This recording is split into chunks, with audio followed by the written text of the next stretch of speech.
할렐루야. 오늘도 우리의 천국 소망 가운데 힘차게 달려갈 수 있도록 인도하시는 좋으신 아버지께 기쁘고 충만하게 찬양하시면서 저녁 예배를 준비하시겠습니다.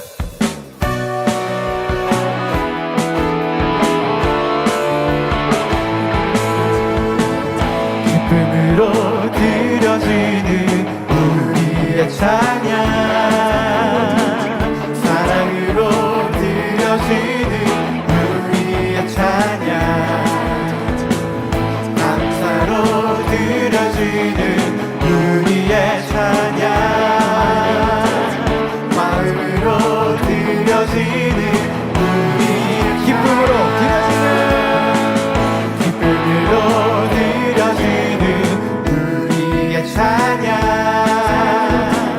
사랑으로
기쁨의 모든 크신 이름을 높여 찬양 우리 모두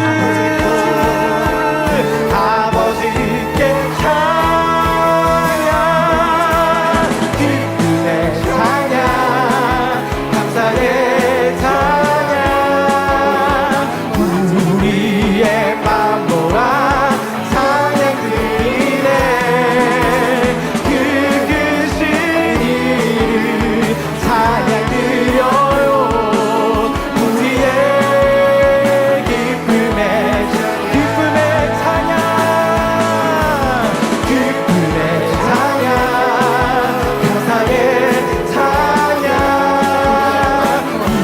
우리의 마음 모아 찬양 드리네 그 크신 이름 찬양 드려요 우리의 기쁨의 찬양하세 감사하세 찬양하세 감사하세 내 사랑의 아버지 하나님께 모두 기뻐하세 경배하세 전부 주신 우리의 목소리로 찬양하세 감사하세 찬양하세 감사하세 내 사랑의 아버지 하나님께 모두 기뻐하세 경배하세 선물 주신 내 주님께 찬양하세 감사하세 내 사랑의 아버지 하나님께 모두 기뻐하세 경배하세 전부 주신 내 주님 전부 주신 내 주님께 주신 내 주님 주 오시면 천국에서 주님과 살리라 영원토록 주 오시면 천국에서 주님과 살리라 영원토록 나를 사랑하는 주님 나를 위해 죽으시고 부활 승천하시어서 나의 주가 되셨네 고마우신 주의 사랑 내 어디가 노래하리 나의 사는 그날까지 주만 위해 살리라 주 오시면 천국에서 주님과 살리라 영원토록 주 오시면 천국에서 주님과 살리라 영원토록 나를 사랑하는 주님 나를 위해 죽으시고 부활 승천하시어서 나의 주가 되셨네 고마우신 주의 사랑 내 어디가 노래하리 나의 사는 그날까지 주만 위해 살리라 주 오시면 천국에서 주님과 살리라 영원토록 주 오시면 천국에서 주님과 살리라 영원토록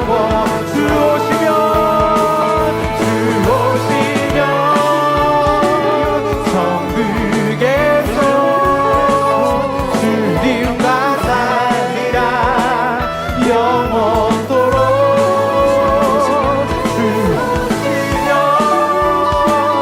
천국에서 주님과 살리라 영원 주 오시며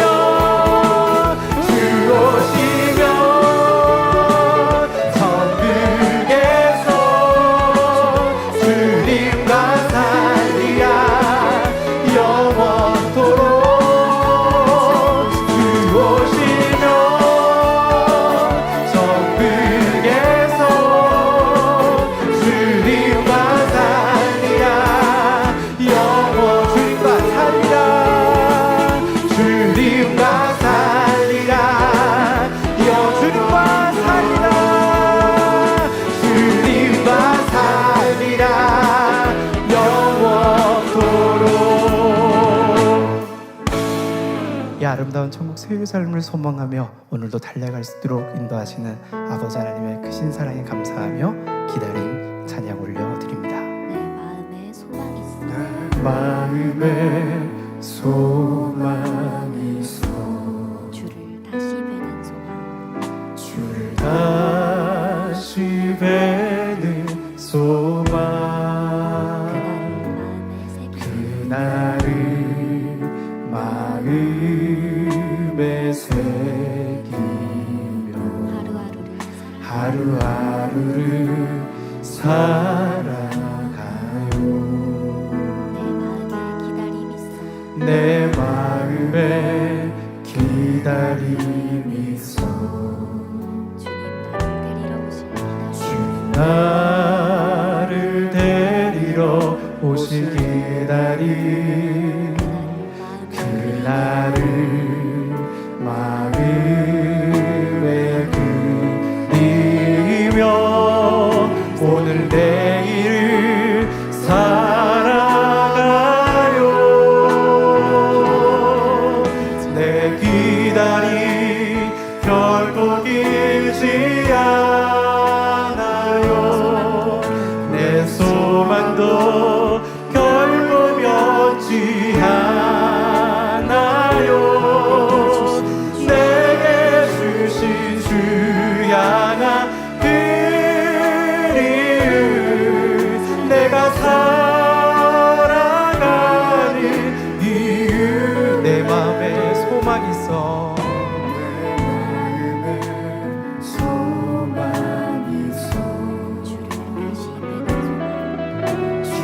다시 뵈는 소망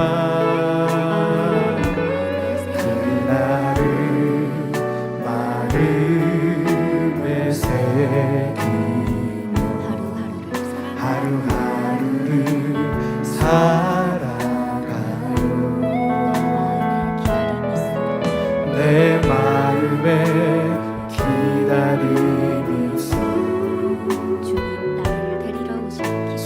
나를 데리러 오실 기다림 그날을 마음에 그리며 오늘 내일을 살아가요. 내 기다림 결코 길지 않아요. 내 소망도 결코 변치 않아요. 내게 주신 주 향한 그리움 내가 살아가는 이유 참된 사랑 기다리는 기쁨 누구도 빼앗지 못해요. 빼앗지 못해요. 주님을 마음에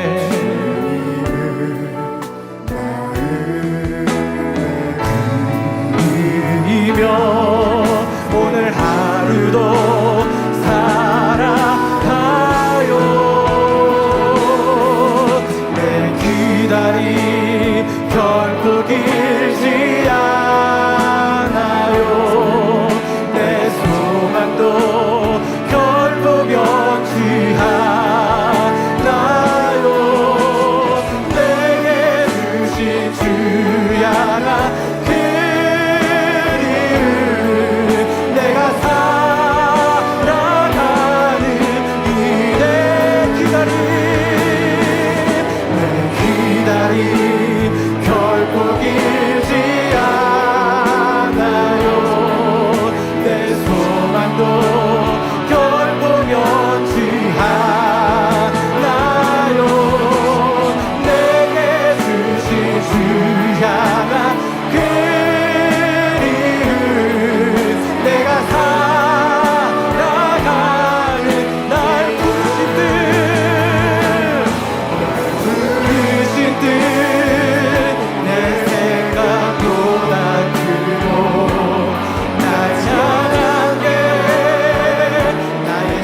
저녁 예배를 위해서 말씀 증가하시는 사랑하는 당회장님과 은혜 받을 자신들을 위해서 함께 기도하시겠습니다. 사랑의 주 아버지 하나님, 은혜와 사랑을 감사합니다. 아버지 하나님께서 우리에게 복 주시마 약속하신 거룩고 복된 주의 날 신랑과 진정으로 주일 저녁 예배를 통하여 아버지 앞에 영광 돌리게 하옵시고, 말씀 증거하시는 당자님을 통해서 크신 사랑과 은혜로 함께하여 주시옵소서. 홀로 영광 받아 주옵소서. 감사합니다. 우리 주 예수 그리스도의 이름으로 기도하옵나이다. 아멘.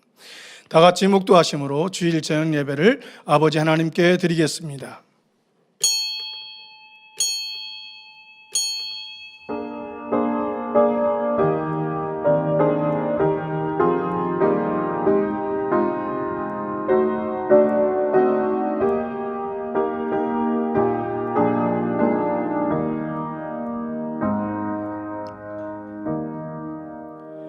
무엇보다도 열심으로 서로 사랑할지니 사랑은 허다한 죄를 덮느니라. 아멘. 찬송가 402장을 부르시겠습니다.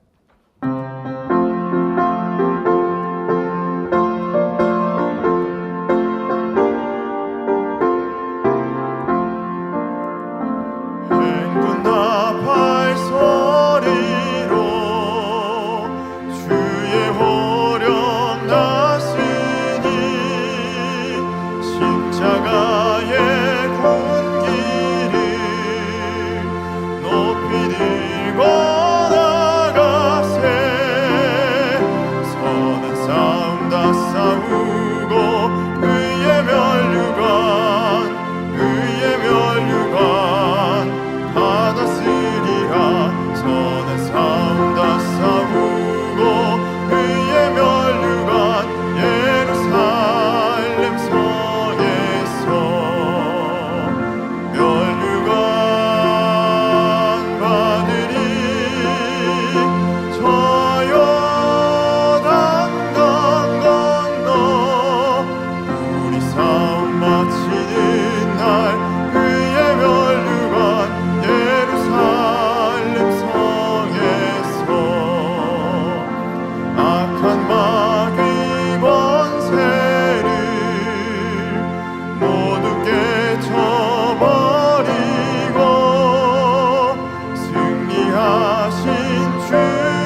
합심으로 당자님을 위해서 기도하겠습니다. 사랑의 주 아버지 하나님, 은혜와 사랑을 감사합니다.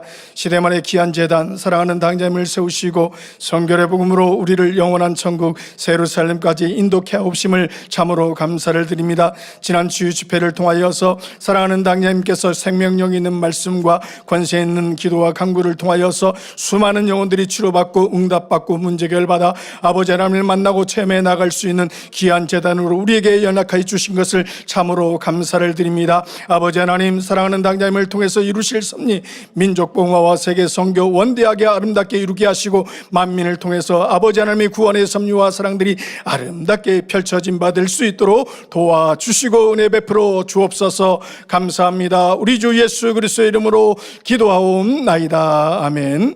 새 성전 건축을 위해서 기도하겠습니다. 사랑의 주 아버지 하나님, 은혜와 사랑을 감사합니다. 거룩하고 성결된 자녀들이 아버지 앞에 마음과 뜻과 정성을 모아서 아버지 앞에 귀한 아버지의 예배를 드리며 찬양하고 주님의 성원을 찬양하며 아버지 앞에 기도할 수 있는 귀한 성전 건축을 이룰 수 있도록 축복하여 주신 것을 감사합니다. 우리에게 새 성전을 건축할 수 있는 부지를 허락하여 주셨사오니 부지 내의 모든 개발 인허가와 건축 인허가 등 모든 관계자들의 마음도 주관하여 주시사 모든 것이 합력하여 선을 이룰 수 있도록 도와주시고 모든 일꾼들이 더욱더 하늘의 지혜와 명철로서 아버지를 기쁘시게 하는 그런 중심이 되어서 아버지께서 원하시는 아름다운 새 성전을 건축하여 우리 사랑하는 성도들이 모여서 마음껏 예배하며 영광 돌릴 그날을 사모합니다. 우리 아버지 하나님 또한 새 성전 건축을 위해서 물심양면으로 수고하며 애쓰며 드리는 모든 손길들마다 하늘나라의 상급됨으로 이 땅의 축복으로 더함 받을 수 있도록 도와주옵소서.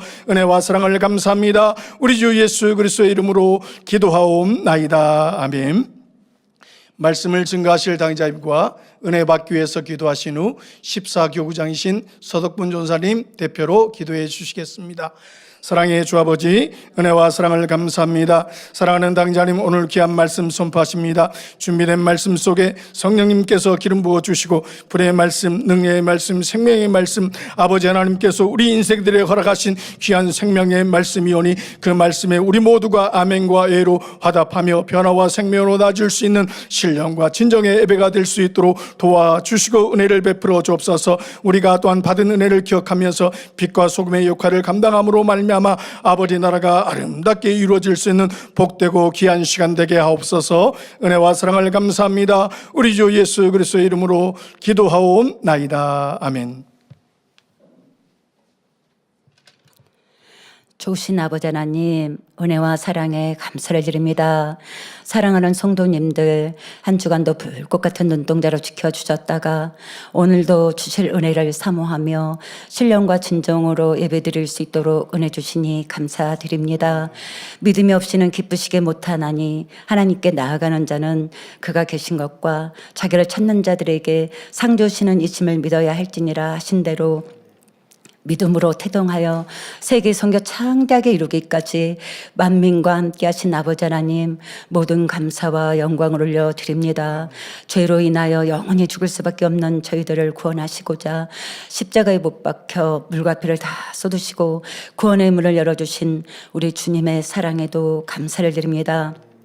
너희는 표적과 기사를 보지 못하면 도무지 믿지 아니하리라 하신 대로 사랑하는 당회장님 세우시고 5월 치유 집회를 통하여 크고 놀라운 권능으로 수많은 영혼들이 치료, 응답, 축복으로 행복한 신앙생활로 이끌어 주시오니 감사를 드립니다.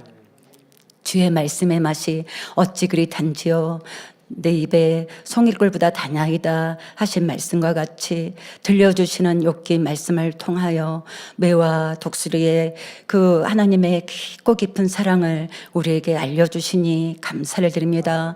저희 모두도 독수리와 같이 위의 것을 사모하며 잘했다 칭찬을 얻기까지 의의 면류관 소망 중에 새 예루살렘을 향해 힘차게 전진하도록 은혜 주시오니 감사를 드립니다. 오늘은 사랑하는 당장님 욥기강의 126번째 변박하는 자가 되지 말자라는 제아의 말씀 선포하십니다. 하늘문을 활짝 열어주시고 선포되어지는 말씀을 통하여 우리 마음이 더 믿음과 소망으로 가득한 시간으로 축복하여 주시옵소서. 사회 보시는 김영석 목사님 은혜와 감동으로 잘 진행하게 도와주시옵소서. 특성으로 영광 돌리는 안미영 권사님 은혜와 감동으로 올려드릴 때 아버지 하나님 기뻐 흠량하여 주시옵소서. 전국 전 세계에서 GCN 방송 인터넷 유튜브 시청자들과 전 세계 만민의 성도님들에게 동일한 은혜로 축복하여 주시옵소서. 이른 새벽부터 예배를 위해 수고하고 봉산 섬김의 손길들 하늘의 상급으로 갚아 주시옵소서. 우리 주 예수 그리스도의 이름으로 기도하옵나이다. 아멘.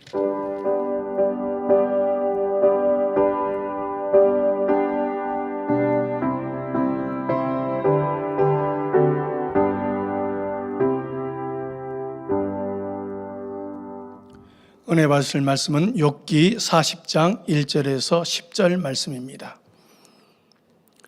여호와께서 또 욥에게 말씀하여 가라사대 변박하는 자가 전능자와 다투겠느냐 하나님과 변론하는 자는 대답할지니라.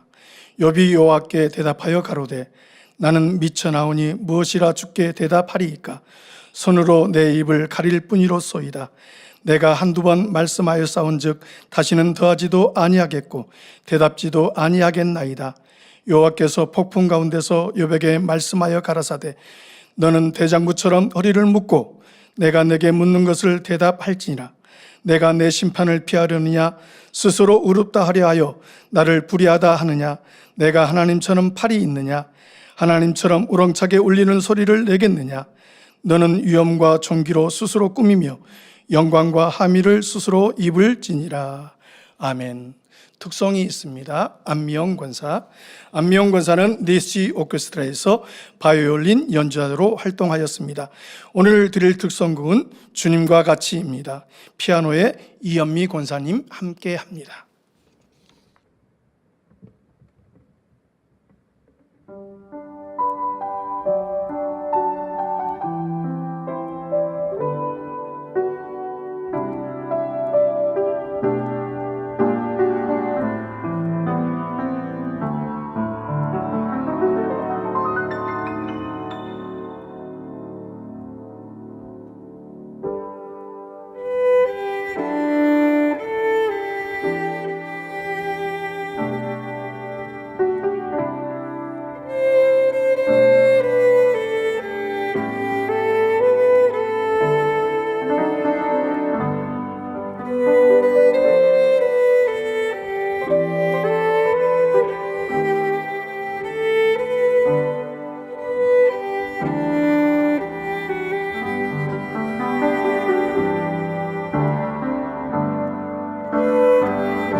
사랑하는 당자님께서 욥기 강의 126번째 변박하는 자가 되지 말자 제하의 말씀 증거해 주시겠습니다. 바이올린 연주로 영광 돌려주신 남미영 권사님 감사합니다. 함께 피아노 연주해 주신 이현미 권사님께도 감사드립니다. 사랑하는 성도 여러분, 욥은 자기 양심을 쫓아 의롭게 살며 하나님을 열심히 섬겨왔기에 자신에게 닥친 고난을 이해할 수 없었습니다. 그러니 하나님이 나한테 왜 이렇게 하시지 생각했고, 그러니 결국 하나님은 나쁜 하나님이라고 단정 지었지요. 그런데 막상 하나님께서 눈앞에 나타나시자 욥은 내가 고난 당한 것은 하나님의 섭리와 뜻이었구나, 나를 괴롭히신 것이 아니었구나 깨닫게 됩니다. 하나님께서 여러 가지 비유로 질문하시며 욥을 깨우쳐 주시니 욥은 하나님 앞에 죄송해서 더 이상 입을 열 수가 없었지요. 오늘도 욥을 깨우쳐 주시기 위한 하나님의 질문이 계속됩니다. 이 모든 질문을 여러분 자신에게 하시는 질문으로 받아서 아멘 하고 바로 순종하심으로 진정 하나님께서 인정하시는 의인으로 나오시기 바랍니다. 욥기 40장 1절 2절에 여호와께서 또 욥에게 말씀하여 가라사대 변박하는 자가 전능자와 다투겠느냐, 하나님과 변론하는 자는 대답할지니라 하십니다.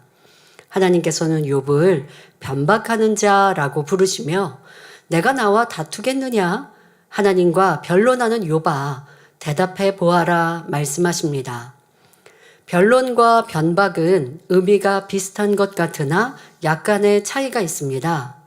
변론은 사리를 밝혀 옳고 그름을 말하는 것이며, 변박은 시비를 가려 논박하는 것, 곧 상대의 주장이나 의견에 잘못된 점을 조리 있게 공격하여 말하는 것을 의미합니다. 그러니까 변론한다 하면 네가 옳냐 내가 옳냐 이렇게 하지만, 변박하면 당신은 틀렸어, 이게 기본으로 깔린 상태에서 틀린 것이 뭐뭐뭐뭐뭐다 이렇게 말하는 것 아니겠습니까? 변론하다 보면 점점 감정이 일어나 상대를 판단하게 되고 정죄가 내려지는데 이것이 변박입니다. 그러니 변론은 물론 변박은 더더구나 하지 말아야 합니다. 하나님께서 폭풍 가운데 나타나시기 이전까지 욥은 새 친구들과 엘리후와 한치의 양보도 없이 변론, 변박을 했습니다. 처음에는 친구들과 변박하다가 너희들은 내 상대가 되지 않는다 라고 무시해버리고 마침내 하나님과 변박하고자 했습니다. 하나님은 악한 자에게 축복을 주시고 나와 같은 의인에게는 저주를 내린다면서 따져갔지요.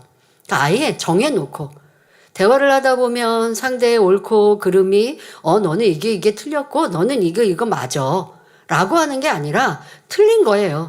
틀렸는데 뭐가 틀렸다라고 지금 말하고 있는 것, 이것을 이제 변박하다 하는 것인데요. 하나님은 나쁜 하나님이라고 딱 정해놓고 나쁜 하나님께서 이렇게 나에게 괴롭히셨죠? 그렇게 하나님까지 변박하였다는 것입니다. 물론 그때 하나님은 대답이 없으셨지요. 욥이 혼자서 변론하며 판단, 정죄해 나갔습니다. 그래서 지금 하나님께서는 욥에게 이제 나타나신 하나님께서 말씀하십니다. 변론하는 자는 대답해 보아라 라고 말씀하시는 것입니다. 너가 지금까지 그렇게 많은 말들을 했는데 이제 하나님께서 짠 하고 나타나셔서 몇 말씀 이렇게 하셨어요. 그리고서는 다 하실 말씀 다 하신 건 아니고 하시면서 중간에 너가 어떻게 내가 지금 이 서론의 한 말에 대하여 더 이상 할 말이 있느냐? 해보아라 라고 지금 중간 점검으로 묻고 계십니다. 이는 하나님께서 욥에게 무한을 주려고 하신 말씀이 아닙니다. 욥은 하나님께서 실제로 나타나 여러 비유로 설명해 주신 말씀을 통해 자신의 불의와 죄를 깨달았기 때문에 하나님 앞에 죄송하여 입을 다물 수밖에 없었습니다. 하나님께서는 지금 욥의 심정이 어떠하다는 것을 아시기에 욥아, 내가 지금도 나에 대하여 변박할 수 있느냐? 라는 의미로 질문하신 것입니다. 하나님께서 결론을 내리기 위해 욥에게 확실하게 짚고 넘어가시는 장면이지요. 하나님께서는 욥에게 이 질문을 하시기 전에 먼저 38장, 39장에서 자연 현상을 비유로 자신이 어떤 분이신지를 밝히 설명하셨습니다. 즉 욥이 납득할 수 있도록 구체적으로 깨우쳐 주신 후 본문에 변박하는 자가 전능자와 다투겠느냐? 하나님과 변론하는 자는 대답할지니라 말씀하고 계십니다.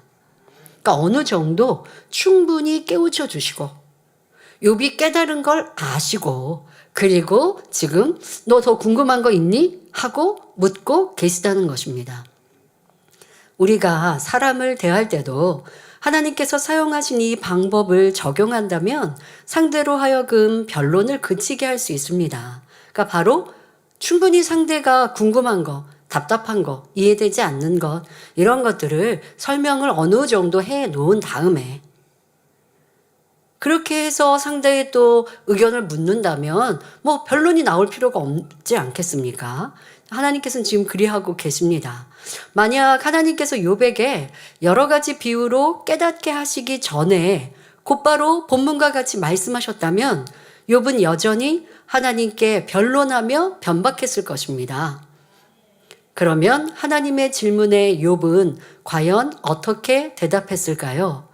이어지는 본문을 보면 욥기 40장 3절 4절에 욥이 여호와께 대답하여 가로되 나는 미쳐나오니 무엇이라 주께 대답하리이까 손으로 내 입을 가릴 뿌리로소니라 라고 대답한 것을 볼 수 있습니다. 예전에 욥은 나는 의인이라고 당당히 주장했었는데 하나님의 음성을 듣고 난 후에는 완전히 달라져서 나는 미천한 자라 고백하고 있습니다. 욥이 하나님의 말씀에 자신을 비추어 보니 참으로 보잘것없는 피조물에 불과하다는 사실을 깨달았기 때문에 하나님의 질문에 한 가지도 대답하지 못하고 손으로 입을 가릴 수밖에 없었던 것입니다. 하나님을 만나기 전 욥은 자신이 잘난 줄 알았습니다. 똑똑한 줄 알았고 지혜롭고 명철한 사람이라 생각했습니다. 그는 지식도 많았고 재산도 쌓을 만큼 쌓았으며 명예와 권세도 가졌고 사람들의 사랑과 추앙을 받았습니다. 사회적으로 최정상급의 위치에 있었던 것이지요. 그런 욥이 스스로 미천한 자라고 말하는 이유는 무엇일까요? 지난 시간까지 하나님께서 욥에게 하셨던 질문들을 떠올려 보시기 바랍니다. 내가 바람을 만들었느냐? 네가 해를 만들었느냐? 네가 별을 지었느냐? 네가 우레와 천둥 소리를 나게 할 수 있느냐? 눈 곳간이 어디 있는 줄 아느냐? 이처럼 하나님께서 하나하나 질문하셨을 때 욥은 단 한마디도 답변할 수 없었습니다. 더더구나 이 모든 것은 바로 하나님의 능력으로 창조된 것임을 새삼 깨닫게 됩니다. 전지전능하신 하나님 앞에서 욥은 자신이 보잘것없는 존재임을 깨닫고 나는 아무것도 아니구나 라고 인정할 수밖에 없었습니다. 욥은 자신의 질병 하나 어찌할 수 없었고 잃은 재산을 자기 힘으로 되찾을 수도 없었습니다. 하나님께서 외면하시니 그가 가졌던 명예와 권세도 하루아침에 땅에 떨어졌습니다. 자녀들도 잃었고 건강도 잃었으며 심지어 종들에게까지 손가락질 받고 멸시당하는 비참한 신세가 되었습니다. 욥은 스스로 지식이 높은 줄 알았으나 하나님의 질문에 한 가지도 답하지 못하는 자신을 보면서 비로소 자신의 미천함을 깨닫고 겸손히 엎드릴 수밖에 없었습니다. 그러니 과거를 돌이켜볼 때 전지전능하신 하나님 앞에서 스스로 잘났다고 변박했던 모습이 얼마나 부끄럽습니까? 성도 여러분, 우리도 이러한 고백이 나와야 합니다. 아버지 하나님, 저는 미천한 자입니다. 저는 아무것도 할 수 없는 자입니다. 라는 마음 중심의 겸비함이 나와야 합니다. 꼭 주님을 영접했을 때뿐만 아니라 변화되기 위해서 노력하고 수고해서 이제는 세상을 끊고 죄악과 멀리 산다 할지라도 기도할 수 있음도, 예배할 수 있음도, 찬양할 수 있음도 아버지 하나님의 은혜와 능력입니다. 내가 한 것이 아닙니다. 나는 수고하고 조금 노력했는데 아버지 하나님이 할 수 있는 힘과 능력을 주신 것이지요. 그러니 나는 더 낮아지고 겸비해져야 합니다. 그렇다고 이렇게 외부 교회처럼 항상 죄인입니다, 죄인입니다, 용서해 주세요, 그렇게 고백하라는 것은 아닙니다. 이제 우리는 죄에서 사함 받았고 더 이상 죄악 가운데 살지 않고 있다면 죄인입니다 하진 않아요. 가끔 찬양 중에는 우리가 아직 온전히 변화되지 않은 모습들을 발견하고자 나 같은 죄인 살리신 이런 찬양을 부르기도 하지만, 그것은 내가 예전에 죄인이었을 때 죄 용서해 주신 주님의 사랑을 다시 한번 상고하며 감사하는 찬양이 되는 것이고, 지금 저는 죄인입니다, 죄인입니다 이렇게 고백하는 건 하나님 기뻐하지 않으세요. 그러니까 죄 가운데 산다면 죄인입니다 이지만, 죄악을 벗고 진리 가운데 빛 가운데 살고자 하면서 마음밭을 개간하기 위해 힘쓴다면 오늘도 죄인, 내일도 죄인 아니라 온전히 변화되기를 원합니다, 성결되기 원합니다, 도와주세요, 이렇게 긍정적으로 고백하는 것을 더 기뻐하십니다. 그러나 그렇게 변화되어져 가는 우리의 수고와 노력도 하나님이 우리를 지키시고 은혜 주셔서 가능한 거예요. 그러니 결코 내가 한 것처럼 교만해지고 높아져서도 안 되고, 나는 이렇게 변화되는데 왜 당신은 안 그래요? 그럴 수 없는 것입니다. 제가 대예배 때 설교 시간이 한 8분에서 10분 정도 설교가 좀 짧았습니다. 보통은 같은 분량의 설교였는데 제가 영감이 오고 하면 그 안에 살이 붙어서 설교가 더 이렇게 편안하게 좀 더 길게 부연 설명들을 많이 하면 더 충만한 설교를 할 수가 있는데요. 오늘 예배 때는 제가 거의 그냥 설교 원고 그냥 거의 이제 읽고 약간만 부연 설명을 했습니다. 뭐 영감이 별로 안 와가지고. 다른 이유가 아니라 제가 은사 집회 항상 전력을 다 하는데 또 어쨌든 왜 그랬는지 오늘 약간 좀 피곤한 느낌이, 아침에 일어나서도 형 피곤한 느낌이 드는 거예요. 그래서 내가 설교할 수 있음도, 그래서 대예배 마치고 가면서도 내가 감동 속에 설교할 수 있음도, 영감 주셔서 부연 설명할 수 있음도 내가 한 것은 아니고 아버지의 은혜라는 걸 다시 또 절감하지요. 그러니까 원고를 이 프롬프트를 읽는 것도 되게 수고가 많이 되더라고요. 그렇다고 제가 어디가 연약해서가 아니라 이게 더 좋은 컨디션과 이게 좀 피곤한 느낌이 좀 드는 것과, 근데 저녁 예배는 한결 좋습니다만은, 그래서 항상 붙들어 주신 것도 아버지의 은혜고 아버지의 능력으로 설교하고 찬양하고 기도하지 내 힘으로 하는 것 아니라는 거 저는 항상 체감합니다. 그래서 그런 감사의 기도를 참으로 많이 하게 되고요. 더더욱 교회적인 큰 연단을 겪고 난 후 더 많은 그런 감사를 하게 되죠. 연단할 때 기도할 수 있음도, 또 이렇게 평안함 주신 것도, 깨우침을 주시고 자기를 변화되게 하심도 모든 것이 아버지의 은혜지. 여러분, 연단할 때 막 악을 바라면서도 인정하지 않고 발견하지 못하는 우리의 모습들 떠올려 보셨습니까?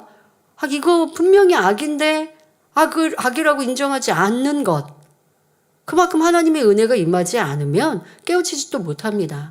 그런데 지금 우리는 누가 옆에서 이거 죄예요? 악이에요? 라고 꼭꼭 찝어주지 않더라도 여러분 말씀 안에 돋보기로 나를 들여다보듯 현미경으로 나를 들여다보듯 깨우치고 있는 것, 이거는 성령님의 역사입니다. 얼마나 크신 은혜입니까? 그러니 나는 항상 겸비해야 하고, 꼭 미천한 자다라고 죄인입니다라는 그런 단어와 표현은 아니어도 내가 할 수 있는 것은 아무것도 없고 모든 것 아버지의 은혜요 사랑입니다. 변화되어도 더 낮아지고 겸비해야 합니다. 그런데 그렇지 않고 교만하게 나를 주장하는 분들이 나는 죄악 가운데 살지 않으니까 라고 하고 높아진 모습은 있지 않은지도 생각해 보십시오. 내가 지식이 많다고 해서 지식이 부족한 사람을 무시하거나 내가 명예가 있고 더 부유하다고 해서 다른 사람을 얕보는 행위를 해서는 안 됩니다. 우리는 모두 하나님의 자녀입니다.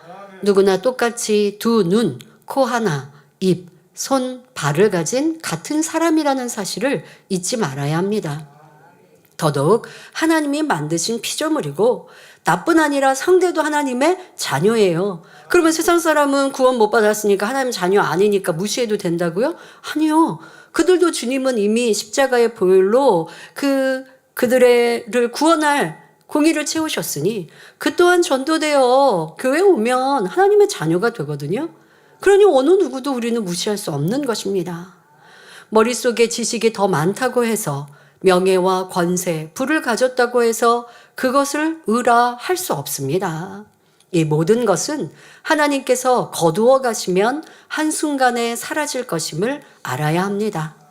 아무리 돈이 많아도 하나님께서 외면하시면 시험환란이 오는 것이며 아무리 진수성찬에 온갖 건강식품을 먹는다 해도 하나님께서 지켜주시지 않는다면 질병이 틈타는 것입니다. 욥도 큰 부를 가졌지만 참된 양식으로 채워져 있지 않았기 때문에 그의 재산과 소유는 뜬 구름처럼 날아갈 수밖에 없었습니다. 더더욱 지금 말씀드린 것처럼 부, 명예, 지식, 권세를 한다 할지라도 하나님께서 주시는 온전한 축복이 아니라면 사실 욥이 연단 받기 전에 복도 하나님이 주신 복입니다. 그가 하나님을 신실히 경외했기에 하나님께서 그 복을 주신 거예요. 그런데 욥은 연단의 때에 그 복이 스스로의 수고와 노력으로 얻은 것처럼 바꿨단 말이에요. 그리고 그것이 아직 온전하지 않았던 욥의 마음이었던, 그래서 연단을 받았고 그러한 부족함들이 드러났지요. 그 연단의 때 결국 그렇다고 하나님께서 욥에게 복 주실 수 없는 사람이었기 때문에 전해주셨던 복을 거둬가신 게 아니라 더 온전함을 주시기 위해서 잠시 거두시니, 그 복을 거두시니 나는 아무것도 할 수 없는 존재이죠. 여러분, 우리 무엇은 내가 변화되고 마음의 할례하고 충만히 달려갔더라도 아버지의 은혜를 내가 온전히 붙들지 않으면, 그런 은혜와 감동을 하나님이 막 그렇게 거두시고 하지는 않거든요. 그러나 인간 경제학의 필요에 따라 연단이 올 수도 있고 연계의 법칙 안에서 때로는 어려움과 시험이 올 수 있습니다. 그럴 때 더더욱 하나님을 붙들어야 되는데 욥은 그렇지 못했잖아요. 하나님이 주신 복이라 인정해서 큰 복을 받아 누렸다가 연단이 점점점 심해지니 내가 수고하고 내가 잘나서 받은 복처럼 막 그렇게 하염없이 말을 내뱉었던 이런 모습 속에 하나님을 붙든 게 아니었잖아요. 그러니 연단은 점점 길어졌고 결국 그 마음의 악이 드러난, 하나님께서 시험 주시는 그 이유가 그대로 드러나게 됐습니다. 우리도 지나간 시간 속에 내 안에 악이 드러났다면 이유와 변명할 필요가 없습니다. 내 안에 있었던 악인 것이고 누구 때문에, 환경 때문에 라고 말할 수 없는 것이죠. 그러니 모든 것이 하나님의 은혜입니다. 사단이 욥을 송사하니 하나님께서 시험을 허락하셨습니다. 하나님의 섭리 가운데 잠시 욥을 외면하시니 결국 모든 것이 한순간에 사라질 수밖에 없었습니다.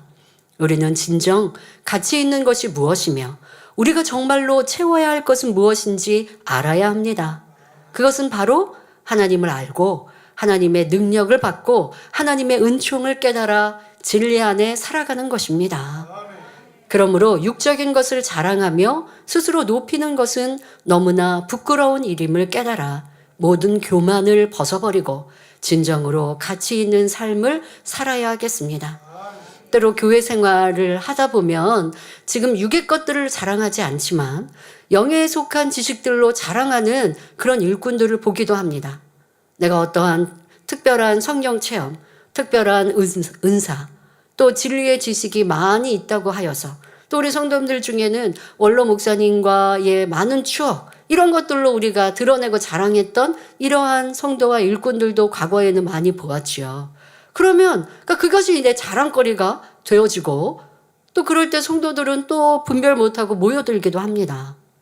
그러나 그 은혜 또한도 거두시니 무엇이 남든가요? 바로 내 안에 진정 얼마나 변화되었는가, 그 모습이 나오는 거예요. 그것이 진정한 가치인 거예요. 그러니까 내가 자랑할 것은 오직 주님이어야 하고 변화된 내 모습에서 나오는 열매로 주변에 덕이 되고 은혜가 되는 것이지. 나는 이렇게 만민에서 오랫동안 신앙생활했다. 나는 원로 목사님께 이렇게 인정받고 사랑받고 칭찬받았다. 지금 내가 그리하지 않으면 무슨 소용이 있나요? 도리어 그 말이 부끄러워지는 것이죠. 욥이 왜 회개의 모습 속에 나는 어떠한 말과 행실, 육의 것들로 드러내어 남들을 무시하거나 아니면 영에 속한 일들이라 한다 할지라도 그것으로 교만했던 날들은 없었는지도 되돌아보시기 바랍니다. 욥은 하나님 앞에 몸둘 바를 모른 채 욥기 40장 5절에 내가 한두 번 말하였사온즉 다시는 더하지도 아니하겠고 대답지도 아니하겠나이다 라고 고백할 수밖에 없었습니다. 욥이 한두 번 말하였다는 것은 자기에 대한 변명을 의미합니다. 즉 여호와 하나님이여 제가 비록 원망 불평했지만 사실 제 본 마음은 그렇지 않습니다. 저는 하나님께 불의한 마음은 없습니다. 등등 변명하는 말을 의미합니다. 그러니까 과거에 지금 하나님이 나타나시기 전에는 많은 악을 쏟아냈어요.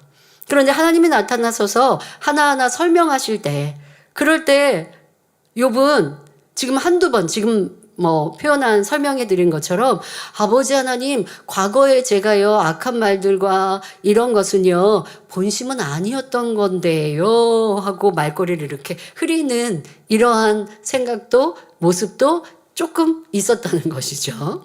욥은 한두 번 정도 이런 말로 자기 마음을 변명하려다가 하나님께서 말씀하신 것이 모두 지당하며 틀림이 없기에 더 이상 말을 하지 않겠다는 것입니다. 우리가 사람들이 어떤 대화를 하다가 상대가 막 어떤 말을 막 퍼붓습니다. 근데 상대는 듣고만 있어요. 듣고만 있다가 이제 그 상대의 말에 대해서 한마디, 두마디 답을 이제 해줄 때 상대방도 처음에 많은 말들을 이제 쏟아냈다가 상대가 그에 대한 대꾸를 이제 하기 시작합니다. 서로 이제 말을 하는 시간이 있으니까 상대가 대답을 해줄 때 한 번, 두 번의 말을 듣고 나도 거기에 답변을 할 말이 있었어요. 그런데 상대가 하는 말은 너무나 곱고 선하고 또 나를 무시하지 않고 나는 막 격하게 했는데 상대는 진리 안에서 하고 있는 말에 내가 그 말에 한두 번 답을 하려다가 그냥 들어보지. 이러한 사람들 있죠. 그런데 듣다 보니 내가 입을 다문 게 잘했구나 라고 깨우치면서 온전히 회개되는 이러한 자세가 욥의 지금 모습인 것입니다. 여러분들 우리도 변명하지 맙시다. 네, 변명하면 손해보는 일 참 많습니다. 이어지는 본문에 욥기 40장 6절 7절에 여호와께서 폭풍 가운데서 욥에게 말씀하여 가라사대 너는 대장부처럼 허리를 묶고 내가 내게 묻는 것을 대답할지니라 말씀하십니다. 하나님께서는 다시 폭풍 가운데서 욥에게 너는 남자답게 내가 묻는 말에 대답하라고 말씀하십니다. 이 말씀에는 욥아 내 마음속에 있는 불평 불만을 솔직히 다 말해보아라 라는 의미가 담겨 있습니다. 지금까지 많은 말들을 쏟아냈다가 하나님이 나타나시니까 처음에는 한두 마디 대꾸를 하려다가 이제 입을 점점 다물었던 욥에게 또 할 말 있으면 마저 해봐 이렇게 기회를 주시는 것이지요. 그러나 욥은 그동안 자신이 깨닫지 못한 것을 하나님께서 진리의 말씀으로 깨우쳐 주시자 더 이상 변명하지 않았고 침묵했습니다. 하나님 앞에 겸손해졌으며 곧바로 자신을 발견하고 회개했지요. 성도 여러분, 우리도 자신을 돌아보아야 합니다. 예를 들어 어떤 사람은 하나님의 일을 하다가 잘못했을 때 아무런 변명도 하지 않고 겸손히 잘못을 시인합니다. 그런데 어떤 사람은 저는 이렇게 최선을 다했습니다. 열심히 했습니다. 라고 변명합니다. 분명히 결과가 잘못되었는데도 이처럼 변명한다면 큰 악임을 알아야 합니다. 또 어떤 경우 일에 대해서 예를 들어 30%는 잘했지만 70%는 잘못한 것이 있어서 아니면 어떤 사람은 70%는 잘했지만 30%는 고칠 게 있어서 권면을 하거나 지적을 할 수도 있습니다. 그럴 때 정말 선한 사람, 변화될 수 있는 사람, 순종적인 사람은 내가 70을 잘했어도요 30에 부족한 것을 지적하시니 내가 아멘하고 받으면 돼요. 그런데 도리어 변명 많고 불평 많은 사람은요, 잘한 게 30이고 잘못한 게 70이고, 그래서 70을 지금 권면하는데 잘한 30으로 칭찬받기를 원해요. 이거는 잘하지 않았어요? 이거는 이렇게 말하면 더 이상 깨우쳐 줄 수도 없고, 그런 사람은 발전하고 성장할 수가 없는 것이죠. 만약 여러분을 가르치는 주의 종이 물었을 때 그렇게 답변한다면 하나님께서 물으셔도 똑같이 답변할 것입니다. 하나님께서 잘못을 지적하실 때 저는 그래도 열심히 했는데요. 기도도 했고 철야하고 금식하며 애썼습니다. 라고 대답한다면 하나님께서는 그런 사람에게 응답하지 않으시고 외면하실 수밖에 없습니다. 더 이상 말씀하실 필요가 없지요. 반면 제가 잘못했습니다. 라고 인정하며 통해 자복하는 중심이라면 하나님의 자녀로서 참된 의를 이룰 수 있습니다. 그러므로 우리가 어떤 일을 위해 아무리 수고하고 노력했다 해도 정작 목적을 이루지 못했다면 변명이나 핑계를 대서는 안 됩니다.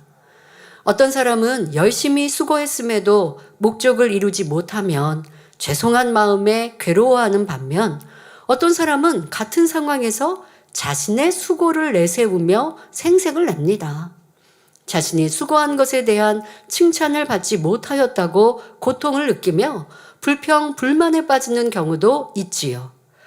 어떤 사람은요, 자기가 악을 바라고 그래서 성령 충만함을 잃고 첫사랑도 잃어버렸습니다. 그런데 불평을 뭐라고 불평하냐면요, 내가 이렇게 안 충만한데 왜 주변에서 나를 안 도와줘? 초신자도 아니고 그만큼의 일꾼이면 그런 말을 할 수가 없어요. 철저히 지난날의 내 잘못을 회개해서 성령의 충만함이 위로부터 하나님께로부터 오는 것이지, 이제 믿음의 1단계 초신자입니까? 누가 도와줘야 성령 충만함이 회복됩니까? 누가 이끌어줘야 다시 일어날 수 있습니까? 너무 부끄러운 말인데도 그렇게 주변에 불평하는 사람의 말도 들어봅니다. 그러면 이거는 한마디로 와, 저 일꾼은 어떻게 해야 되지? 한심할 수밖에 없는 거예요. 그러니까 이 불평이 여러분들 안에 나를 발전시킬 수 없고요. 깨달을 수 없습니다. 하나님 절대 기뻐하지 않으십니다. 앞서 예를 들어드린 대로 잘한 것이 많고 부족하고 잘못된 것이 적어도 잘못한 것을 지적받는 것에 기뻐하고 감사해야지. 그렇지 않고 이것도 잘했고 저것도 잘했고 왜 이거는 인정 안 해주시고 잘못한 것만 얘기하시지? 잘못한 걸 지적하는 게 발전되는 것이거든요. 잘한 것만 보고 칭찬해주면 부족한 건 어떻게 고치며 어떻게 더 나아질 수 있겠습니까? 근데 불평하는 사람은 이런 지적과 권면을 듣지 않고 불평할 게 하나도 없는데도 어떻게 그렇게 불평거리를 찾아서 불평하는 사람들도 있습니다. 나는 내 삶에 불평 불만하는 사람인가? 이유되고 변명하는 사람인가? 아니면 기뻐하고 감사한 사람인가? 그런 사람은 겸손한 사람이요, 변화가 신속히 되어질 수 있습니다. 하나님께서 원하시는 열매를 이루지 못했음에도 여전히 변명하며 자신의 수고와 고생한 일들로 생각이 가득 차 있다면 성령의 음성을 듣지도 깨달음을 얻지도 못합니다. 가정에서나 직장, 어디에서나 이러한 변명은 아무런 가치가 없다는 사실을 알아야 합니다. 내가 정말 최선을 다했는지를 돌아보며 노력했음에도 좋은 결과가 나오지 못했다면 방법론에 문제가 있거나 다른 이유가 있을 것이다 라고 잘못을 시인할 때 앞으로 더 발전할 수 있고 개선될 수 있는 것입니다.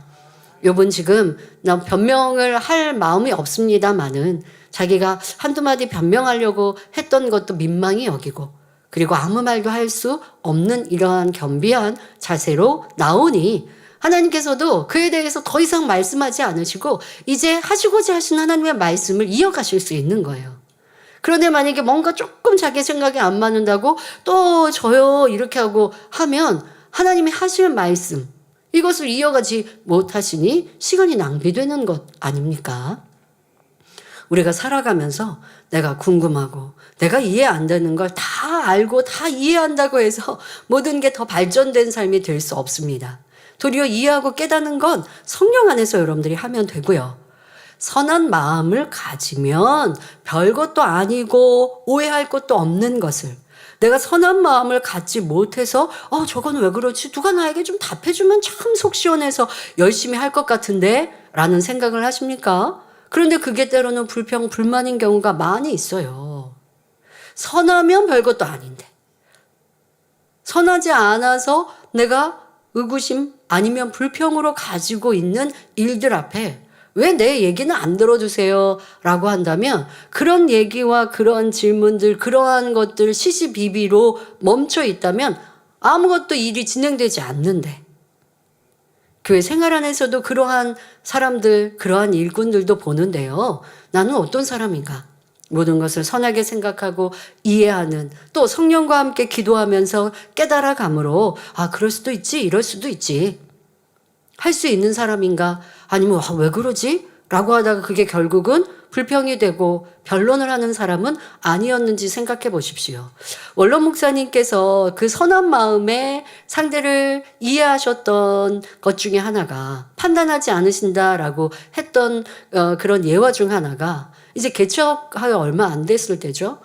어떤 일꾼이 지나가는데, 저쪽에서 지나가는데 그때는 이제 원로 목사님이 이제 담임 전도사일 때도 있고 하는데 분명 저쪽에서 지나갔는데 나를 보고도 인사를 안 하고 그냥 지나가는 일꾼을 보셨단 말이에요. 보통 그러면 순간 생각이 동원되죠. 저 사람이 왜 나한테 인사 안 하지? 뭐 기분 나쁜 일 있나? 라고 생각할 것이고, 조금 선한 사람은 내가 뭔가 신뢰를 범한 게 있나? 아니면 저 사람이 뭐 안 좋은 일 있나? 이렇게 생각하고 나는 선하게 생각했다라고 할 거예요. 그런데 원로 목사님은 그게 아니었죠. 선한 마음으로 가득하니 그 사람이 나를 못 봤나 보다. 근데 분명히 나를 보는 시야를 나를 마주치듯이 했단 말이에요. 그런데 어떻게 못 봤지? 라고 우리가 판단하는 생각을 가지면 그렇게 생각이 발전해요. 근데 원로 목사님은 거기서 뭐라고 생각하신다고요? 시력이 안 좋을 수도 있지. 이렇게 생각하시니까 문제될 게 하나도 없는 거예요. 그럼 나중에 보니까 정말 시력이 안 좋은데 안경을 안 끼고 다니니까 몰랐던 건데 시력이 안 좋았던 거죠. 이렇게 판단할 이유가 없는 거예요. 선이 있으면. 그래서 내 안에 악한 마음이 있으면, 내 중심적으로 생각하면 별의별 생각이 계속 발전되죠. 그러니까 어떤 사람은요, 또 그거 물어봐야 돼요. 아까 나 봤는데 왜 그냥 지나가셨어요? 판단해놓고 질문한다고 하니 사이가 안 좋아지죠.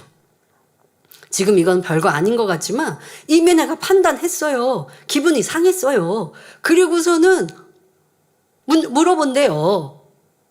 그런데 그 질문을 받는 사람도 기분이 상하게 되는 거죠. 이러한 우리의 모습들, 불평, 불만의 마음에서 많이 나오고 있다라는 것, 또 변론하는 자세에서 이러한 것들이 참 많다는 걸 알아서 고쳐야 하겠습니다. 욥은 하나님께서 말할 기회를 주셔도 손으로 입을 가릴 뿐 더 이상 말하지 않으려고 하는데, 하나님께서는 다시 본격적으로 욥에게 질문하시기 시작합니다. 욥기 40장 8절에 내가 내 심판을 패하려 하느냐, 스스로 의롭다 하려 하여 나를 불의하다 하느냐 하십니다. 여기서 내 심판이란 하나님께서 욥에게 허락하신 시험을 말합니다. 즉 욥아, 내가 이유가 있어서 너에게 시험을 허락한 것인데 너는 내 판결을 무시하고 스스로 의롭게 여기며 나를 불의하게 보느냐, 이렇게 물으십니다. 하나님께서는 욥이 스스로 깨달아 잘못을 시인하고 변명이 없는 깨끗한 자녀가 되기를 원하시는 마음으로 이 질문을 하고 계시는 것입니다. 성경을 보면 사울은 변명으로 자신의 죄를 합리화했던 반면 다윗은 죄를 지적받자 즉시 시인하며 중심으로 회개했습니다. 하나님께서는 욥에게도 다윗과 같은 회개를 원하시는 것입니다. 욥은 아무 말도 할 수가 없었습니다. 지금까지 그림자와 같은 하나님을 믿고 살아오다가 실제의 하나님을 대하며 그분의 말씀을 들을 때 하나님은 이유 없이 사람을 시험하는 분이 아니라는 사실이 깨달아졌기 때문입니다. 성도 여러분, 여기에서 우리도 깨달아야 할 것이 있습니다. 첫째로, 우리가 참으로 하나님을 믿는다면 어떤 상황에서도 그 믿음과 선행이 변함이 없어야 한다는 것입니다. 대개 교양과 인격이 잘 닦여진 사람은 범사에 절제할 줄도 알고 웬만한 상황에서는 상대에게 신뢰되지 않도록 잘 행동해 나갑니다. 그러나 이런 사람도 자신이 인내할 수 있는 한계를 넘어서면 인격이 상실돼 버리는 경우를 종종 볼 수 있지요. 욥이 바로 이와 같은 경우입니다. 인격이 상실됐다? 보통 우리 보면 와, 저 사람 왜 저렇게 악해? 저 사람 왜 저렇게 말하고 행동해? 그럼 착한 줄 알았는데 너무나 막 악을 많이 발을 때 막 짜증하고 혈기하고 남의 막 흠을 잡고 막 이렇게 막 욕하고 이럴 때 저 사람 인격 상실한 것 같은 이러한 모습들을 볼 수도 있는데요. 우리 말씀이 연단을 받지 않았을 때면 이게 무슨 말씀인가? 진짜 그런가? 아마 이랬을 텐데 연단의 때를 지나고 욥기 강해를 하니까 여러분들이 이 말씀이 이런 말씀이구나 다 깨달을 수 있어서 참 이 좋은 시기에 욥기 강해를 할 수 있도록 주관해 주신 것도 감사합니다. 근데 여러분들이 시간이 지나 지금은 나는 아니라고 해서 그런 모습이 없었다 하시면 안 됩니다.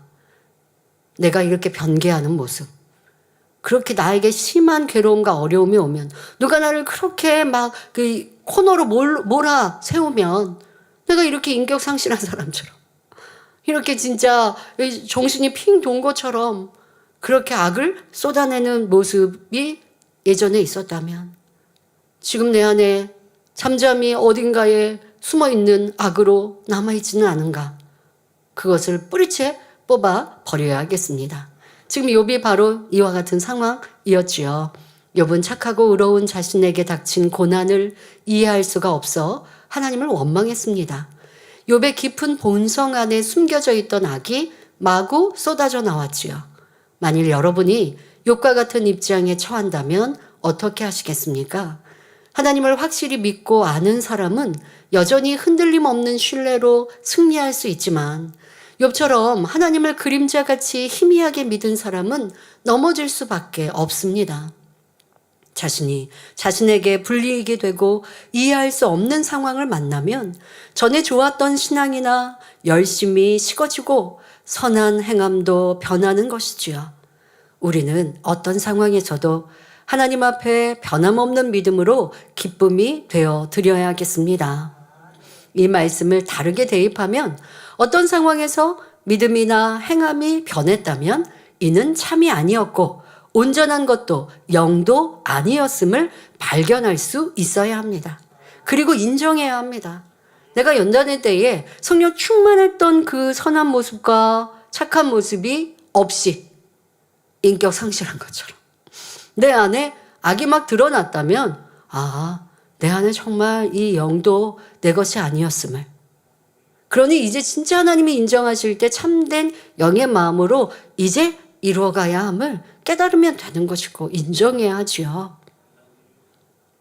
그렇지 않고 환경이 그랬으니까 라고 이유되면 그 사람은 주님 앞에 섰을 때 다시 회복할 수 있는 기회조차 없으니 너무나 안타까운 것이고, 우리에게 큰 연단의 때, 큰 시련의 때 나의 깊은 악을 보게 하셨다면 이것은 축복입니다. 이제 욥기가 우리가 끝날 때 되면 욥에게 이런 큰 어려움을 주셨는지, 그리고 그게 참된 복이었음을 다 알 수 있습니다마는 우리에게도 그래야 합니다. 그러니 지난날 발견했던 내 모습, 발견했다면 축복이고, 발견한 것을 이제 마음의 할례를 신속히 이뤄나가면 그 연단이 있었음에 감사하는 여러분이 될 것입니다. 그러니 우리가 변하지 않는 진리의 사람이 되기 위해서는 연단이 꼭 필요한 것이지요. 둘째로 우리가 깨달아야 할 것은 스스로 의롭게 여김으로 남을 판단하는 일이 없어야 한다는 것입니다. 욥은 자신이 의롭다고 생각했기 때문에 자기에게 질병을 가져다 주신 하나님이 악한 분이라고 판단 정죄했습니다. 그러나 하나님의 자녀는 누구도 판단 정죄하지 말아야 합니다. 같은 상황에서도 거짓말을 하는 사람과 거짓말을 하지 않는 사람의 마음과 생각, 행함이 다릅니다. 거짓말을 하는 사람은 진실을 마주해도 상대도 거짓말 하겠지? 라고 의심하며 자신이 불의하게 행동했으니 상대도 그렇게 했을 것이라고 판단합니다. 여러분들이 연단회 때 많은 그런 얘기들을 들어보았을 텐데요.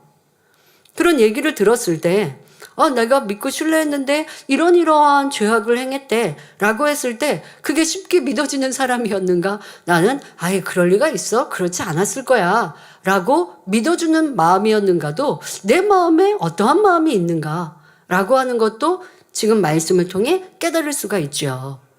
아예 그렇지 않을 거야. 그럴 수 없을 거야 라고 내가 믿어준다면, 그런데 또 어떤 경우는, 그건 진짜야 라고 하고 어떤 사실과 증거까지 이렇게 얘기하면서 할 때도 있죠. 그러면 안타까이 여기면, 긍휼히 여기면 되는 것이지. 그렇지 않고 남의 흠을 보기를, 또 그런 흠을 시시비비하기를 즐겨한다면 그만큼 내 안에는 악이 많은 것입니다. 자, 반면 거짓말을 하지 않는 사람은 상대가 거짓말을 하더라도 섣불리 거짓으로 단정하지 않으며 들은 말을 함부로 판단하지 않습니다. 거짓인지 아닌지는 오직 하나님만이 아시기 때문이죠. 그러므로 정확히 알 수 없는 일에 대해서는 성급한 판단을 내리지 않고 중립적인 입장에서 신중하게 바라보기 때문에 쉽게 속지 않는 것입니다. 그러니 또 판단 정죄하는 말에 귀를 열고 내가 판단 정죄의 죄를 같이 지을 일도 없는 것이지요. 그러니 환경을 탓할 이유도 없고요. 누가 나를 미혹했다라고 할 수도 없는 것입니다. 셋째로 욥과 아브라함의 차이입니다. 하나님께서는 아브라함에게 이삭을 번제로 바치라고 명하실 때 어떤 이유나 설명도 주지 않으셨습니다.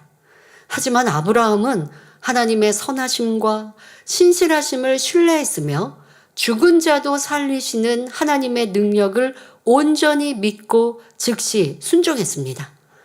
그런데 욥은 하나님께서 허락하신 시험의 어느 선까지는 하나님을 신뢰했지만 자신의 생명이 위협받는 단계에서는 더 이상 하나님을 믿지 못하고 원망 불평했지요. 하나님께서는 우리가 아브라함의 믿음과 순종을 본받기를 원하십니다. 즉 하나님께서 내 생각과 정반대되는 것을 말씀하실 때도 그 안에 선하신 뜻이 있음을 믿고 순종하는 것, 더 나아가 그 선하신 뜻이 무엇인지 깨달아 하나님의 깊은 마음을 헤아려 그 뜻에 맞게 순종하는 차원을 원하시는 것입니다.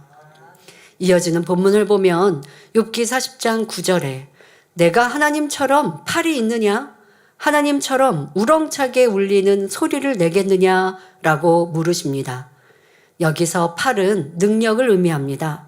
또한 내가 하나님처럼 우렁찬 소리를 낼 수 있느냐라는 말씀은 하나님의 크신 권능을 너도 행할 수 있느냐라는 의미입니다. 이는 앞서 욥에게 언급하신 하나님의 권능을 다시 상기시키시는 질문입니다. 욥아, 내가 바다의 근원에 들어가 보았느냐? 사망의 그늘진 문을 본 적이 있느냐? 땅의 넓이를 내가 측량하였느냐? 흑암의 처소는 어디 있으며 그 길을 내가 인도할 수 있느냐? 내가 눈 곳간에 들어가 보았으며 우박 창고를 본 적이 있느냐? 광명은 어느 길로 뻗치며 동풍은 어느 길로 흩어지느냐? 이 모든 것을 알고 있다면 말해보아라. 다시 말하면 욥아, 내가 지금까지 스스로 의롭다 여기며 나를 불의하다고 판단하지 않았느냐? 그렇다면 내 의로운 팔로 누구를 구원할 수 있었느냐?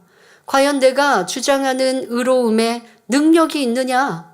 번개나 우레와 같은 하늘의 기사에 대해 내가 하나님처럼 할 수 있느냐?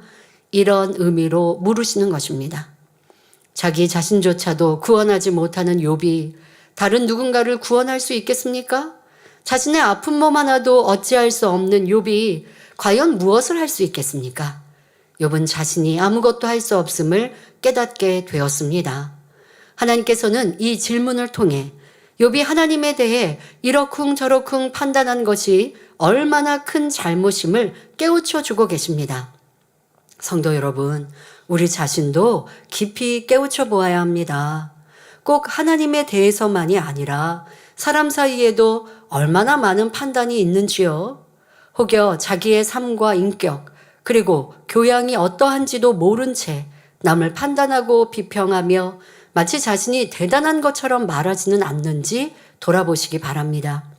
벼는 익을수록 고개를 숙이듯이 우리도 머리 될수록 인정받을수록 더욱 겸손해져야 합니다. 어떤 사람은 상대의 잘못을 보면 나는 그렇지 않고 잘하는데 생각하며 상대를 무시하니 수군거리고 비방합니다. 그런데 상대는 내가 못하는 많은 것을 잘하고 있습니다. 그런데 그것도 모르면서 상대를 평가하고 있으니 이 얼마나 부끄러운 교만인지요. 또한 내가 비난하는 상대는 나보다 더 하나님께 사랑받을 수 있습니다. 그러니 우리는 사람에게나 하나님 앞에 결코 교만해서는 안 됩니다. 하나님께서 욥에게 내가 하나님처럼 팔이 있느냐? 하나님처럼 우렁차게 울리는 소리를 내겠느냐? 물으셨는데 하나님께서는 그 자녀들도 하나님의 능력을 받아 자신은 물론 많은 사람에게 좋은 영향을 미치는 자가 되기 원하십니다. 여러분, 하나님께서 지금 욥에게 내가 천지만물을 창조했느냐라고 질문하시고 또 너의 의로움이 너를 구원할 수 있느냐? 또 너는 그렇게 많이 옳다 의롭다 했는데 너 자신을 구원하고 너 질병을 치료하고 다른 사람에게 유익을 줄 수 있느냐? 이렇게 지금 묻고 계시는데요. 그렇게 하지 못한다라고 다그치시기보다 그런 사람이 될 수 있다라고 말씀하시는 것입니다. 여러분, 우리가 그런 좋은 영향을 하나님의 능력을 힘입으면 우리도 전도하고 영혼을 갈무리하여 구원의 길로 인도할 수 있습니다. 내가 구원자가 된다는 것이 아니라 구원의 길로 안내하고 인도해 줄 수 있는 것이죠. 내가 하나님의 능력을 힘입어 기도해줘서 치료해주고 문제 해결해 줄 수 있는 능력된 일꾼이 될 수 있습니다. 하나님의 능력의 팔이 나를 붙드시면 우리도 그렇게 능력 있는 사람이 될 수 있지요. 그런데 그러기 위해서는 참된 의로움을 이루어야 합니다. 그러니 하나님께서는 욥에게 지금 욥은 자기 의를 막 주장하기 때문에 정말 내가 의로우냐? 내가 의로우면 그러한 능력이 보장되어야 한다라고 물으시는 거죠. 그리고 욥에게 우리에게도 참된 의로움을 이루게 하시고자 연단하시는 것입니다. 하나님께서 말씀하시는 의로움이란 겉과 속이 같은 것을 의미합니다. 욥과 같이 행위적인 의로움은 언제든지 그 열매가 사라질 수 있습니다. 그러나 연단을 통해 자신을 발견하고 받은 참된 의를 이룬 사람은 겉과 속, 즉 육과 영이 온전함으로 그 축복이 날로 창대해집니다. 욥은 행위적으로 순전했기에 사람들에게 존중받았고 있는 재물로 두루 베풀어 줄 수도 있었지만 사람의 마음의 악을 깨우쳐 주거나 마음의 고통을 덜어줄 수는 없었습니다.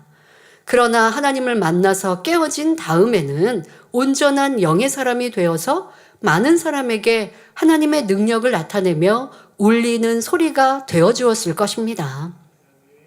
로마서 2장 29절에 보면 하나님께서는 행위적으로 율법을 지키는 사람보다 성령으로 마음의 할례를 해나가는 사람을 칭찬하신다고 말씀하십니다. 그러므로 겉으로 드러나는 행위적인 거룩함에 치중하지 말고 먼저 마음을 깨끗하게 하여 하나님께서 여러분을 통해 그 능력의 증거를 울리는 소리처럼 확실히 나타내실 수 있기를 바랍니다. 이어지는 본문에 욥기 40장 10절 너는 위엄과 존귀로 스스로 꾸미며 영광과 화미를 스스로 입을지니라 말씀하십니다. 여기에서 위엄이란 점잖고 엄숙한 태도를 말하며 존귀는 많은 사람 중에 흔하지 않은 귀한 자라는 의미입니다. 또 영광이란 사람들로부터 그 가치성에 대하여 찬사를 받는 것이며 화미란 자신의 교양으로 자기가 원하는 자태를 만드는 것을 말합니다. 그렇다면 하나님께서는 왜 이런 말씀을 하신 것일까요? 욥은 많은 것을 배우고 알고 있었기에 위험 있는 사람이었습니다. 고아와 과부, 가난한 사람들을 구제하며 선한 일을 많이 행하였기에 사람들에게는 존귀한 자라는 찬사를 받았습니다. 사람들은 욥을 만나는 것을 영광스럽게 생각했지요. 또 욥은 소유물을 다 빼앗기고 모든 자녀를 잃었을 때도 욥기 1장 21절에 주신 자도 여호와시요 취하신 자도 여호와시오니 여호와의 이름이 찬송을 받으실지니이다 라고 고백할 정도로 하나님을 향한 경외함도 탁월했습니다. 만일 욥이 이 마음 자세를 변치 않고 악창의 고난 속에도 끝까지 하나님을 신뢰함으로 기뻐하고 감사했다면 참된 위엄과 존귀와 영광과 화미로 옷을 입었을 것입니다. 그러나 질병의 괴로움과 사람들의 조롱을 견디지 못하고 결국 악을 바람으로 지금은 그 모든 영광이 무너진 상태입니다. 과거가 아무리 화려하다고 해도 현재가 엉망이면 인정받을 수 없지요.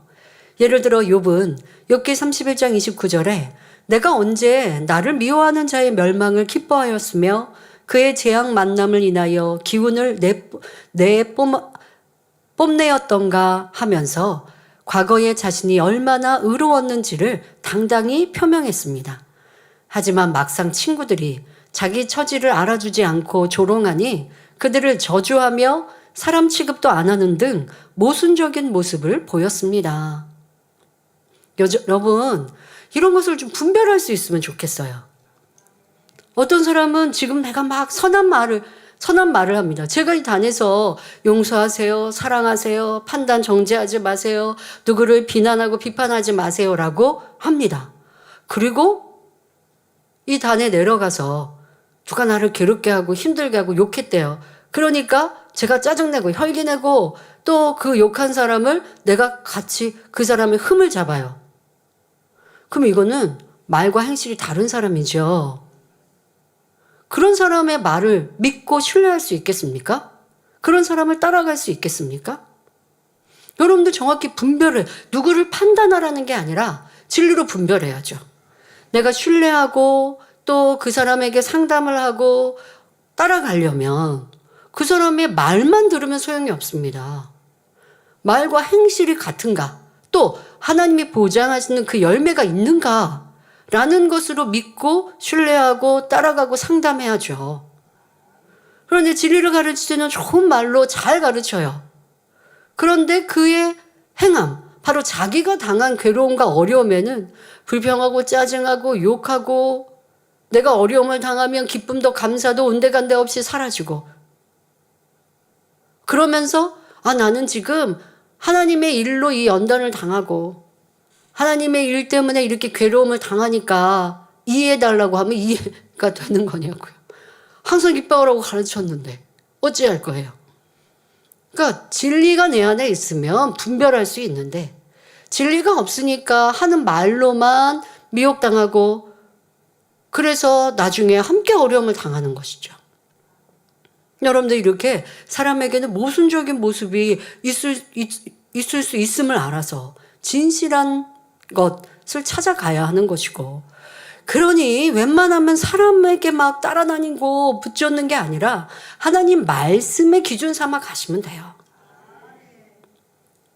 하나님의 말씀을 듣고 그 속에서 나를 발견하고 성령의 음성을 들어서 주관을 받아서 갈 길을 제한받으면 되는 것이지요.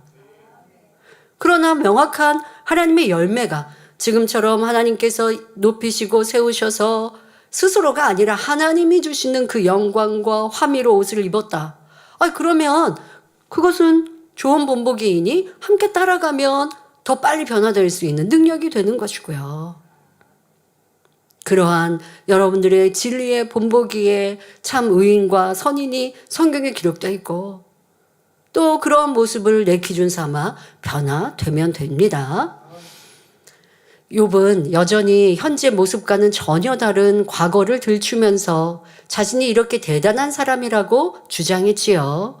사람들과 하나님 앞에 무너져서 누구에게도 인정받지 못하고 있는 욥에게 하나님께서는 어디 한번 내 스스로 위엄과 존귀를 갖추고 영광과 화미를 입어보라고 말씀하십니다.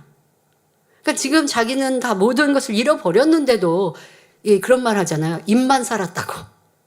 입만 살아서 지금 나는 회개하고 돌이키고 겸비하고 겸손한 모습으로 입을 다물어야 되는 때에 도리어 내가 과거에 이렇게 잘 나갔고 내가 과거에 이렇게 하나님의 사랑받고 축복받았고 난 이렇게 충성했고 이렇게 인정받았고 하는 말은 아무 필요가 없는 거예요. 그런 사람에게 하나님께서는 그래? 너가 그렇게 과거에 잘했니? 그러면 지금 그 영광과 화미는 어디 있니? 너는 지금 존귀한 자가 아니지 않니? 라고 물으실 수밖에 없는 것입니다. 욥은 이 말씀을 들으면서 얼마나 부끄러웠겠습니까? 비유들어 어떤 판사가 판결을 잘함으로 명망이 높아져 영광과 찬사를 받았다고 합시다. 그런데 그가 그만 불법을 행하여 죄인이 되었습니다. 이때 판사는 자신이 죄인임을 인정하는 것이 옳을까요? 아니면 자신의 화려했던 과거를 자랑하는 것이 옳을까요? 이 상황에서 지난날의 자랑을 들추어낸다면 오히려 부끄러운 일이 되지요. 만일 욥이 아브라함처럼 하나님을 끝까지 믿어드리고 참으며 악을 바라지 않았다면 그는 참된 의인으로 인정받았을 것이며 연단이 짧게 끝났을 것입니다. 처음부터 이처럼 온전한 의인이었다면 그렇게 연단도 받지 않았겠지요. 앞서 말씀드린 대로 하나님께서 아브라함에게 이삭을 바치라고 하셨을 때 아브라함은 믿고 순종했기에 염려나 고통이 되지 않았습니다. 죽은 자도 살리실 하나님을 믿는데 무슨 고통이 따르겠습니까? 그러니 하나님께서는 아브라함에게 내가 이제야 네가 하나님을 경외하는 줄을 아노라 칭찬하시며 축복하셨지요. 이처럼 어떤 상황에서도 마음 중심과 행함이 같다면 온전한 의인이 될 수 있습니다. 바로 이런 사람이 하나님 앞에 칭찬받으며 위엄과 존귀와 영광과 화미를 입을 수 있는 것입니다. 결론을 말씀드립니다. 사랑하는 성도 여러분, 오늘은 변론과 변박을 하지 말아야 함을 말씀드렸습니다. 또한 욥이 하나님 앞에서 자신을 발견하고 변화되어 가는 모습을 통해 우리가 깨달아야 할 점을 말씀드렸습니다. 첫째, 잘못했을 때 변명하지 말고 겸손히 인정해야 하며 마음을 성결케 함으로 다른 사람을 악으로 판단, 정죄하지 말아야 합니다. 둘째, 하나님께서는 겉과 속이 같은 온전한 의인, 다시 말해 어느 상황에서도 변하지 않는 믿음과 선한 행함을 이룬 사람을 인정하시고 그를 통해 능력을 나타내신다는 사실을 알아야 합니다.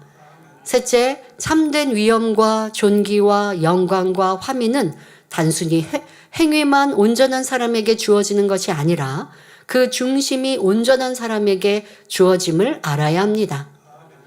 이제 얼마 남지 않은 욥기 말씀을 통해 이러한 변화와 축복이 여러분 모두에게 온전히 임하기를 주님의 이름으로 축원합니다. 말씀 sam가하시면서 함께 기도하겠습니다. 좋으신 아버지 하나님, 오늘도 하나님께서 욥에게 질문하시는 질문이 나에게 향한 질문임을 깨닫게 하여 주옵소서. 욥은 하나님 앞에 어떠한 대꾸도 할 수 없는 철저히 깨어짐과 겸비하고 겸손한 모습으로 낮아져 자신을 인정하고 있습니다. 그런데 우리는 너무나 많은 변명과 이유, 불평과 원망이 있지는 않았는지 돌아보게 하옵소서. 회개한다 하지만 회개하고 나를 인정한다 하면서도 많은 변명이 있습니다. 이유가 있습니다. 자기 합리화로 온전한 회개를 이루지 못할 때가 있습니다. 이러한 모습을 발견하여 이제는 나를 내려놓게 하시고 또 과거에 내가 충성하고 성령 충만하고 하나님의 은혜를 받았다 한들 현재 내 모습이 하나님의 영광과 인정을 받을 만한 모습이라면 자랑할 것이 있으나 그러지 못한다면 더 겸손하고 나를 복종시켜야 할 것입니다. 이러한 것들이 우리 안에 능력과 깨우침이 되어 아버지 앞에 온전한 자로 서게 하여 주옵소서. 감사드리며 우리 주 예수 그리스도의 이름으로 기도하옵나이다. 아멘. 만민천왕 29장 주님밖에는 찬양하시면서 준비하신 헌금을 드리겠습니다.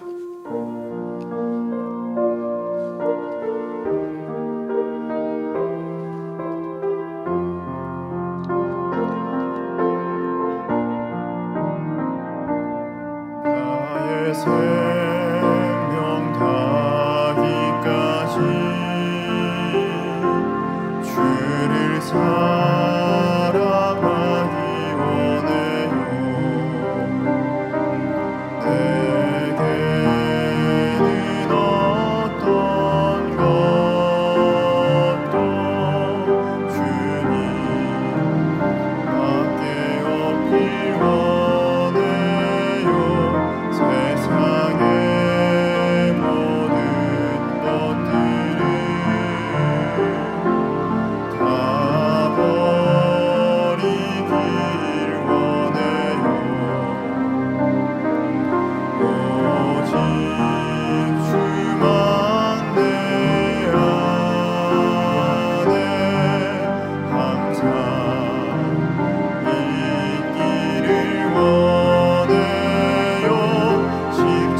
십자가의 크신 사랑 나를 구원하신 주 사랑 말씀과 기도로 날 붙드사 주님 사랑 전해요. 주님 밖에 없어요. 네, 해외 서신 하나 읽어드리겠습니다. 사랑하는 당회장님, 태국 치앙라이 이재원 목사입니다. 어제 치유 집회 시 진액을 다해 기도해 주심에 감사드립니다. 저희 치앙라이 성도들이 당회장님의 말씀을 들을 때나 기도하시는 모습을 뵈면서 목자님 생각이 많이 난다고 합니다. 이번에 찍어 보내주신 거예요? 네, 최근에 감사합니다. 네, 한성영 주문 네, 감사합니다. 아이고. 네, 감사합니다. 이렇게 만민교회로 돌아온 것이 민망하면서도 너무나 감사하다고 성도들이 고백합니다. 네, 좀 떨어지셨다가 다시 최근에 오셨어요. 5월 마지막 주에도 아예 우리 선교사님 부부 함께 태국에서 본교회 방문하셔서 또 회개하시고 기도 받고 가셨는데요. 성도들이 모두가 한마음 한뜻해서 다시 우리 본교회로 함께 오겠다고 만장일치로 결정하고 오셨다고 하는데 화면은 뭐 여전히 우리 만민의 양떼이십니다. 감사합니다. 굉장히 마음 중심으로 죄송해 민망해 하시는 그런 중심의 회개를 보면서 참 저도 감사한 마음 들었습니다. 저희들은 너무 행복합니다. 그리고 어제 치유 집회를 통해 여러 성도들이 치료를 받았습니다. 34세 수타팁 집사는 어깨 통증 치료, 51세 아라차몬 집사 무릎 통증 치료, 64세 퐁시 집사 어지러움증 치료, 64세 나크푸 성도 무릎 통증 치료, 45세 나로마 성도 허리 통증, 피부 가려움증 치료, 60세 나추 성도 허리, 무릎, 머리 통증 치료, 37세 누댕 성도 무릎, 허리 통증 치료. 성도들이 당의자님의 기도를 통하여 치료받게 하심에 너무나 감사드립니다. 내일 주일 말씀도 사모합니다. 라고 태국 치앙라이 만민교회 이재원 목사님이 서신 보내주셨습니다. 감사합니다. 성도 중에도 이렇게 떠났다가 오시는 성도님들, 일꾼들 또 이렇게 해외 지교회도 있습니다. 여러분들 우리는 어떤 마음이어야죠? 너무 기쁘고 즐겁고 감사한 마음으로 또 환영하고 또 함께 더 뜨겁게 신앙생활하여 새 예루살렘까지 갈 것입니다. 나는 너보다 낫고 너는 나보다 못해 라고 하는 교만한 모습은 아무도 없을 것이고 우리의 연단의 때에 나 또한도 부족했고 또 우리 서로 안에 부족한 것을 발견했으니 이제 온전히 변화되어 새 예루살렘까지 가자. 서로 부둥켜 안고 기뻐하고 손에 손 잡고 즐거워하시리라 봅니다. 또 치앙라이 만민교회 성도님들도 말씀에 은혜 받고 또 이렇게 치료받고 있으니 얼마나 감사한지 또 더 떠난 분들 많이 돌아올 수 있도록 우리 사랑으로 함께 기도하시고 더 아름다운 모습으로 하나 되시기를 바랍니다. 들은 예물 위해 기도하겠습니다. 아버지 하나님 11조 드립니다. 감사의 예물, 생일 감사의 예물, 여러모로 감사의 예물 드립니다. 드립니다. 구제, 선교, 찬조로 성전 건축원금, GCN 방송 선교 헌금으로 드립니다. 작정했던 예물도 드립니다. 친히 안수하여 누룩건드러 넘치도록 축복하시며 마음의 소원 간구와 기도에 응답해 주시길 원합니다. 가정일터 사업터를 지켜주시고 축복해 주셔서 더욱 11조가 불어나며 감사의 조건이 넘치는 축복 주옵소서. 행한 대로 심은 대로 30배, 60배, 100배 이상으로 축복해 주시길 원합니다. 주여 감사합니다. 우리 주 예수 그리스도의 이름으로 기도하옵나이다. 아멘. 세교를 환영하는 시간입니다. 제가 이름을 부를 때 자리에서 일어나 주시면 당의자님 기도 후 환영하겠습니다. 우리 최미자 권사님께서 인도해 주신 김인산 성도님, 이미경 시무 권사님께서 인도해 주신 유필이 성도님,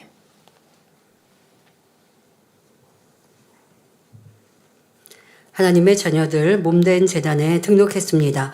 이 시간 하늘나라에도 만민조양교회 양대로 인쳐주옵시며 영혼이 잘됨같이 범사가 잘되며 영육간에 강건하게 축복해 주옵소서. 믿음의 반석 위에 세워주시길 원합니다.